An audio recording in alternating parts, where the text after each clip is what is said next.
Ошондо күнү 26 сом көрсөң, күнү 833 сом экен, 1400 эмес. Ногул 2300 эмес, ногул 1646 сом экен бир күндө болгону. Жетишип калыңыздар, мындай шанс жок, мына элдин көбүн караңыздар. көп келип атат. Көп келип атат. Аке караңыздар, 3 жыл арендага айдайсыздар да машина белеке болот да. Бүгүнү электромобиль арендага деп реклама тартты элек. Аябай комментарий жазгандар көп болдуңуздар. Беш колун тыгып алыптыр, сакалыңар өрттөнгүрлөр, аферисттер, кыскасы нени гана айткан жоксуздар да. Бирок бул жакта электромобиль алам деген адамдар аябай көп келип атат да. Мага да кызык болуп атат, азыр бир интервью алып сурап көрөлүчү, мындай жөн эле баштары айланып келип калып атабы же мындай булар деле эсептеп атат да бир нерселердичи. Азыр четинен бир интервью алайлычы. Ассаламу алейкум. Электромобиль алган келиңиздерби? Тапта эле койбойсузбу? Иә. Тапта эле койбойсузбу? Ким тақсыр бираз нөмет берип койгон. Неден коркуп атсыздар, Сиз сүйлөп берип койбойсузбу? Электромобиль айдайбыз байке. Айдайсыз. Берге азыр алганы келдиңиз. Мен айдап жүрөм, ушул парктан алгам. Бияктан айдаган. Бияктан айдайсызбы негизи? 6 ай болуп калды. Кандай болуп атат? Кичине комментарий берип коюңузчу, атабы. Машина жакшы, 6 айдан бери эч нерсесин жаза элек. Кандай машина айдайсыз? E2. E2, E2 автомашина айдайм. Мындай көптөр айтып атат да, алгандар кыйналат депчи, кыйналбай элесизби? Жок, кыйналбай элебиз. Кыштан кандай чыктыңыз? Кыштан 210 км жүрүп атты. 210 км жүрүп атты. 210 кмди бир күндө түгөт албай аттык. Түгөт албай аттыңыз. Мунун баарын төлөгөндөн кийин чөнтөгүңүзгө канча акча калат? Сыргыйлайм же мындай айтып. Мындай ачык эле айтып эмесчи, жашыра турган эчтеке калбай калып. Болжол менен баары эле билип турду. Өзүңүзгө чөнтөгүңүзгө. 3 жылдай машина өзүңүздүкү. 3 жылдан 3,5 жылдан буюрса машина Өзүңүздүкү болуп калат буюрса. Буга чейин такси айдагансызбы? Буга чейин эконом fit айдагам. Канча төлөчүсүңүз эле арендага? Арендага 1000 сом төлөчүмүн, 1000 сом май куйчумун, өзүмдүн ичкен жегеним менен 2000 сом, 3000 сомдой кетип калат. Ушул акчаны ансы деле берчиңиздер турабы? Ансы деле берчүмүн аренда. Бул өзүңүздүкү болуп атпайбы? Комфортта турабы? Жымылдайт, үн жок. Үн жок. Кондиционер иштейт. Левый руль. Карадастар, мындай эмостадан эле билинип турат да, мындай кыйналбай эле сүйүнүп айдап аткансыздар. Мен бул байкени келип сүйлөп берип кой деп жазабай эле тупа эле келип тарттым да, мындай көрдүңүздөр, баары качып кетип бул байке калып калды да. Алла разы болсун, бул айдап жүргөн байке экен азыр. Жаңы келген байкелерди көрөлүчү нерден. Кимиз түшүп берер экен, мен баары эле видеодон качып атат. Таксыр. Келиңизчи, бир мына калькуляторду как раз базып атасызбы? Ооба. Бияка эмне болуп келип калдыңыз? Кече күнү сизди көрдүм да. Кече көрдүңүз. Көрүп, азыр бүгүн келип көрөйүн дедим машина. Эми караңыз да. Комментарийлерде көптөр жазып атпайбы? Мындай 5 колун тыгып алыптыр, анан кымбат, анан баягы 3 жылга 1400 көбөйтсө мынча миңкен деп. Сизде деле баш бар, сиз деле бирдекени эсептеп отурсуздар, турабы? Эсептеп анан келдиңиз да, мындай ыңгайлуу болгонунан келдиңизби же жөн эле башыңыз айланып калып келип калдыңызбы? Ыңгайлуу болгон экен. Мисалы, Эмнеси ыңгайлуу болгон? аренда айдагандар бар го. Алар тез келип алыш керек. Бирөөгө төлөп атпайбы? 1,5 миң, 1300дөн төлөйт да чекте. Аны да мынасы. Өзүң болуп калат. Алып калат. Айдай албай калса 1 жылдан кийин кайра тапшырса, ала берет. Тапшырып кете берсин. Калада досуна берип коерсуң, улантып коерсуң. Паспорт алып келип, оформление кылып. Жеңил эле болот да, кандай кабыл алышып атат? Түндүк ачат этти. Түндүк менен эле келе аласыз. Буга чейин такси айдаган эмессиз бирок, Айдаган Россияда көргөм. Жок, биякта. Жок, биякта бир 2 ай мурда жыл иштеген. Мурдагы жылы. Биз анда бир свежийраак айдап жүргөн байкелерден тартайлычы. Кана байкелер, кем качпай эми эмне качасыздар, урустарбы, таң каласың. Кана, байке. Бир сүйлөп берип коюңуз. Кимди тарттырар экенбиз эми? Байке, машина алып атасызбы? Машина алган келдиңизби? Бир сүйлөп берип коюңузчу. Электромобиль алган келдиңиз да, турабы? Анда эмиле эме кылып атам, сурап жакшы маалымат билбейм азыр. Жок, алган келдиңиз да азыр, Буга чейин такси айдагансызбы? Буга чейин айдаган. Канча убакыт айдадыңыз? Бишкекте? Где-то 1 ай болуп калды окшойт. 1 ай, ушу кезде айдап жүргөнсүз, турабы? Бияка эмне болуп келип калдыңыз? Мындай эсептедиңиз да, турабы? Сиз деле бирдекени базып, калькуляторду басып анан келдиңиз да, турабы? Реклама боюнча. Мындай выгодный вариантын ойлонуп анан келип атасыз да, турабы? Выгодный, чынын айтканда, мындай эме жокко дейм бизде азыр возможность. Мындай возможность Бишкекте жок. Бишкекте жок азыр. Мисалы, арендага эмне машина айдачысыңыз эле? Арендага Нюрайс айдап көрдүм. Сонато Kia айдап көрдүм. Fit. Канча төлөчүсүз эле ошолорго? Ар кимиздин аркы. Ушул акча кетип калат да, турабы, грубо айтканда. Кетпат. Ито фиттер эконом немеде, турабы? Фиттер эконом, Бар жаңы да. Жаңы. Ба комментарийде адамдар айтып атат да, мындай 5 колун тыгып алыптыр, утулуп атат, алдап атасыңар дегенде.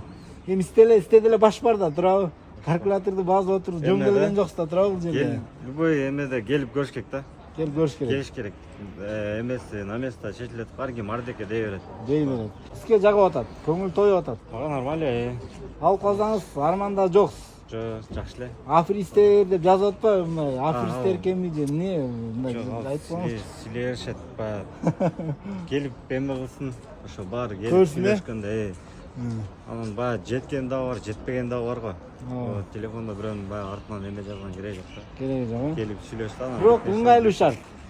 Ыңгайлуу. Эсептеп атасыз да, турабы? Азыр Бишкекте бизде жок го дейм. Любой эле эмеге барган болсоңуз 30 миң эле 15 миң сурайт. Первоначальный.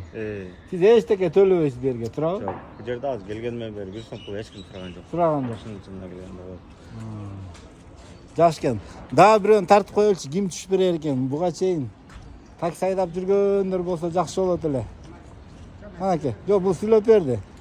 Буга чейин жана арендага такси айдап жүрөм, таксыр. Менби? Сиз алганы келдиңизби? Алалы деп ниет кылып келдик. Алалы деп келдиңиз. Ооба. Рекламаны көрдүңүз. Сизден көрдүк, жашыл машиналарды көрдүк. А. Алалы деп келсек, чота бул жакпайт, бул жагып атат бизге. Но жагып атат. Неси жакпай калды, мунун неси жагып атыр? Мунун ичинде 0 пробег болуп атат. Илер 200 миң пробег болуп калыптыр да, ошонун эле жакпайт. Бул 0 пробег ушул жагып атат. Ооба. Бул канча төлөдүп атыр бул? 2300 сом анан 100 сом немеге. Страховкага. Страховка. Сизге ушунусу жагып атат, Ушул жагып атат. Эми караңыз да, мынакей. Байкелер. Урматтуу көрүүчүлөр, комментарийге булар жазып атат да. Калькуляторду жазып, 1400дөн кымбат экен, 3 жылга көбөйтүп. Эми сиз эле бирдекени эсептеп анан келдиңиз да берге, турабы? Ооба да, бул Эмнени ойлонуп келдиңиз, мисалы? Алланып калып келип, Алланы калайын деп аткан жоксузбу мындай? Сизде деле баш бар да. Ойлонуп атасыз да бирдекени. биз деген пендебиз да. Кандайга ниет кылсаң Кудай ошондой нерсени. Буга чейин такси айдагансыз да башка жерде? Буга чейин 1,5 жылдан бери такси айдап жүрөм, 1,5 жылдан ашып кетти. Арендага. Арендага. Канча төлөчүңүз эле? Эмне машина айдатчыңыз эле? Honda Fit айдадык 1000 сомдон. 1000 сомдон. Канча сомго бензин куясыз? Где-то 20 литр бензин куйсаң керек, bir күнгө чык айдасың. 20 литриңиз где-то 1,5 миң. Көчөдөн куйсаң 1200 сом. 1200 сом, 2200 чыкты, турабы? Ошону деле берип аттыңыз да, турабы? Ошону деле табасың, айла жок. Муну деле табат кезинде. Ал менен эконом класста айдайсыз. Турабы? Фиттер менен. Ооба. Бул комфорт плюс болот. Мунун Мунун эң жакшы жери мунун деген. Жумасына bir күн выходной жагат мына. Жумасына bir күн выходной. Анан через чайный случайда булар деген эме кылып берет экен. Каникул. Каникул берет экен, короче, 10 күнгө башка жака же болбосо айылга барып, ушундай чөп чарың болуп калса деген темада эми. Ошолордо бир аз токтотуп берет экен, андан кийин анан кайра ошого кошуп төлөп берет экенсиң кийин. Буну неме деп айтып атат эле го, жанагы Яндекс наклейка төлөп берет, үстүндөгү рекламасы төлөп бергенде күнү 1600дөн айланып калат деп атпайт беле? Ошондой бар экенби, сурадыңызбы? Аны сураган жокмун, бирок мен азыр четтен угуп калдым. Яндекс наклейканы чаптап туруп, 1 айда 210 заказ аткарса, ушул паркта иштеп. Ошондо 1 айдын страховкасын төлөйт. Ошону да үстүндө жанагы рекламный щиттер жүрбөйбү? Ошолорун эсептегенде 1600 сом төлөйт болуш керек. Ажыга 1 мүнөт келсеңиз, 1 мүнөт. Жана новоларды айтып атат элесиз го, едваларды. Яндекс наклейкасы анан үстүндө рекламный щитти төлөй турган болсо, 1600 сом эле төлөйт деп, Ошондо үстүндө LED экран койгон үчүн 4000 сом биз төлөп беребиз водительге. Айына. Айына. Наклейка жабыштырып 210 саат 1 айда иштесе, 3000 сом биз төлөп беребиз. 7000 сом. Ошондо 7000. Анан Яндекс өзү 10000 сом төлөп берет. Bir айда айына. Эгер жумасына 100 заказ аткарса. Ошондо общий канча төлөп 17000 сом болот. 17000 минус сом. 17000 мынайки. Ошондо 1000 санасак болот да. 26 күн болуп калат, Калькулятор менен эле санайлы. Так, калькулятор мынайки. 26 күндө 2300гө минус 17000. Ой, так 2300дү көбөйтөм 26 күнгө минус 17000 сом. Ошондо буну кайра 26 күнгө бөлсөң 1646 сом. Эгер нону ала турган болсоңуздар, туугандар, масланы 1646 сом эле төлөп калат экенсиздер, 2300 эмес, турабы? Эгер бонустарды минус кылса. Бонустарды минус кылса, жакшы иштей турган болсо. Многуларды ошондой кылай десечи, мисалы 1400түктү ошондой наклейка жабыштырса, жакшы иштесе, буга канча төлөп калат? Буга эми LED экран коюлбайт үстүнө. Койсо болбойбу? Буга көрө элексиз, азыр тиге эле коюп атабыз. Жок, коюп койсо болот да бу негизи, туурабы? Болот, балким бирок азыр эмес. Себеби үстүнө карадык, жок экен да кое турган жеричи. Мындай кыпчытмалар бар го жанагындай. Балким рагалар. Буну эгерде коюп койсо анда Эгер буга LED экран реклама койдуртуп алсаңыздар, өзүңүздөр баягы рага тагып келип турабы же жазатыппы. буга 30 күн төлөйт да. 30 күн, 26 күн эмес, 30 күн. Буда минус 17 миң сом анда. Ошондо буну 26 күн көрсөң, күнүнө 961 сом болуп калат. Туугандар, 1400 деп жөнөнө ызычу салып атырык да. Нону алсаңар канча дедиңиз? 833 сом болот. Туугандар, нону алсаңарчы 833 сом эле болот экен күнүнө. 1400 деп жөнөнө баягы максимум айтып коюп турук да, эгер жакшы деп бонустарын баарын включать этип, LED экрандагы шиттерди коюп алган болсоңуздар, ногул туугандар бир күнгө 833 сом экен, 1400 эмес. Ногул 2300 эмес, ногул 1646 сом экен бир күндө болгону. Жетишип калыңыздар, мындай шанс жок, мына элдин көбүн караңыздар. Мунун баары акылуу адамдар да турабы, баары эсептешип атат. Анан силер комментарийге жазып алып эле нар жакта көбөйтүп эле неме кылып атасыңар да, комментарийлерде баягы негатив көп чыгып атат. Аябай жакшы болуп атат. Келиңиздер, мен атайын реклама тарткандан кийин комментарийлерди көргөндөн кийин келип, өз көзүм менен көрүп, мындай бир интервью алып берейин деп чечтим.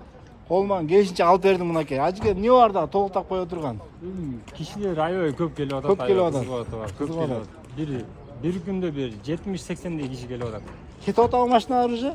Машиналар булардын документациясы бүтө элек болчу тилекке каршы, ошону күтүп атабыз. Бирок элдер буну көрөм деп келип, башка Эдуаны алып кеткендер болуп атат да. Эдуаны баягы немени түшүндүрүп берип коюп атсаңар да, 1646-ны. Анан биздин өбүздүн водительдер бар да. Иштеп жүргөндөр, ошолор келип айтып берип атат да. Бир жылда мен 1 сом салган жокмун ремонт. Дегенде отзывтар айтып атат, ошолорду угуп, анан кийин алып кеткендер болуп атат да. Мисалы, берде деле Эдуага келгендер, бул жашылга келгендер Эдуаны алып кетип келгендер чыгып атат да. Кыскасы, мен айтайын дегеним туугандар, ошол комментарийдеги 98-99% негатив жазып аткандар, кичине тооба кылып коюңуздар. Биздин динибизге чейин азылып, сакабыбызга чейин азылып атасыздар. Кыямат күнү жооп берип калбаңыздар, макулбу? Видео лайк басып коюңуздар. Видеону ушундай такси кылып жүргөн досторуңуздарга жөнөтүңүздөр. Болгону мынакей караңыздар, 3 жыл арендага айдайсыздар да, машина белекке болот да. Ошону эзиңиздерге салып коюңуздар. Бул келип мен алып айдап кетем дегенге бербейт туугандар буну сиздерге. Таксиге берет, арендага берет. 3 жыл айдайсыз машина белекке. 2 жыл айдап туруп 1 жылыңыз калдыбы? Ошо 1 жылды туган досуна берип коесуздар. 1 жылда кутулуп машинаны белекке алып кете берет да. Ушундай шартта гана берип атат. Мен айтайын дегеним ошол. Сиз да бир мындай бир Обычный жумуш неме берип коюңузчу, мындай бир интервью берип коюңузчу. Эмнени эсептеп келдиңиз, сиз деле бирдекени ойлонуп атасыздар, туурабы? Безин коюп жүргөнбүз. Сиз буга чейин аренда айдагансыз, Ооба, деле айтып турабыз. эмне машина айдайсыз? Аванта айдап турабыз. Аванте. Өзүм Арендасы канча? 1,5 безин коем, аренда эмес, өзүм. Өзүңүздүкү болгондо деле 1,5 коюп коесуз да. Өзүңүздүн машинаңыз болсо эмне кызыгып атасыз буга? Эконом да ал. Ошо кондиционер андайлар иштебейт. Ошондой кичине эскироак калат. Керек болсо туугандар, өзүнүн машинасы барлар кызыгып атыптыр да. Булар комфорт плюс иштеп атат ошо. Аванта менен булардай таба албайсыз, туурабы? Ооба.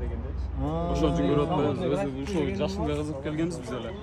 Анан 0 пробегтерге кызыгып атабыз, ошолорду алат, ошо издеп турабыз. Сиз азыр мисалы өзүңүздүн машинаңыз бул достун мындай ой жүгүртүп атыптыр да, бул достун деле мышлениясын караңыздар, туура деп ойлоп атам да. Мисалы сиз жалаң такси кылам деп атасыз да, өзүңүздүн машинаңызга деле ошончо бензин кетип калып атат. Кетип атат. Сал эскирээк болуп атат, кондиционер жок, бир аз приоритет ылдыйраак болуп атат. Сиз буну аласыз, машина алып аласыз, ошол эле акча кетип атканда бензинге, туурабы? Айдап ойлоп коем, машинага алып атат. Машина эртең сизге белекке өтүп кетет, туурабы? Караңыз эле туугандар, керек болсо өз машинасы барлар дагы келип атат экен да. Плюс жагы көп экен. Плюс жагы көп экен деп кызыгып атат да. Машиналар жаңы. Полный маалымат алдык бүгүн ооба келип. Сонун экен. Менен келгенбиз, кечке чейин маалымат алдык, уже үйрөнүп. Кандай тейлешип атат, жакшы эле. Вообще жакшы болобу? Жакшы эле. Жана комментарийлерге кичине жооп берип коюңузчу, Комментарийлер бирдеге дей албайм мен. Адамдарды ар кандай ой аркылуу да эми. Жок, алар кантип ойлонуп атыр, силер кантип ойлонуп атсыңар? Мен деле ошо комментарийни угуп туруп анан бияка келип калдым да. Биринчи өзүм көрөйүн. Чочуган жоқсыз жана комментарийдеги негативтерге. Жолугайын дедим, анан жолугуп туруп өзүм көзүм менен көрүп, анан кетейин деп келдим да. Жок, сиз дагы мындай аябай кыйын бала экенсиз да. Комментарийде жананча пайыз негативди көрүп туруп деле келиптирсиз такыр, Мен өзүм көзүм менен көрүп, анан чечим чыгарайын дедим да. эмне дедиңиз, көрдүңүз эми комментарийлерге плюс-жактары көп экен. плюс-жактары көп. Көп экен плюс. Жөн эле тиякта отуруп алып жазгандарга анчалык бирдеги барбагыла деп ооба. коеюнчу мындай. Бизге болушпайбычы, Комментарий, тутуп жазыла жеп берет, коеюн деп атат да. Эми жазыла берет аркын ой ар кандай болот. Кызы мындай Мен алам жакшы. деп атам, жакшы плюс жагы көп экен. Плюс жагы көп экен. Мына туугандар, колуман келишинче мынакей интервьюну алдым, көрдүңүздөр. Бири качып атат, бири берип атат. Мына ушундай маалымат жалпы. Дарегин айтып коеюн туугандар сиздерге. Могул Жумабек көчөсү 241 даректе оңой автосалонунда. Ориентир боюнча мына ушул Калга Киева менен эле Жумабек көчөсүнүн кесилишинде. Ошол Калга Киева андан кийин эле нары Молодой гвардия болуп калат болуш керек да. Но жибек жол менен келсеңиздер деле болот туугандар. 2 киске жазсаңыздар Жумабек көчөсү 241 деп ушул жерге алып келет сиздерди.